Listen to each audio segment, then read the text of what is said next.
Beside 550, Bob Roberts, WHHY and Y102 News. Fire raises West Montgomery home. That story coming up. A full assignment of firemen on duty in the city's West End were rattled out of bed at 3:42 this morning by an alarm. The fire department's communications center sent the firefighters to 2321 Star Street to a report of a major house fire. Montgomery District Fire Chief D.E. Thomas gave us an account of the fire, beginning with the moment he arrived on the scene. We got on the scene. It was fully involved in fire in the complete west end of the building. Took about a few minutes to get it under control. We had considerable damage to the building. Apparently the fire started in the kitchen area. We haven't determined from what cause yet. No one was inside the building at the time of that fire. An address marker in front of the house indicated the home belonged to a Blackman family.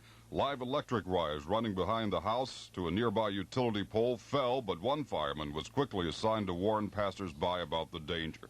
Governor James, saying that illiteracy is a human tragedy in Alabama, asked the legislature last night to spend $20 million in his war on illiteracy. Illiteracy is real. Illiteracy is a human tragedy. Illiteracy in 1979 is hell.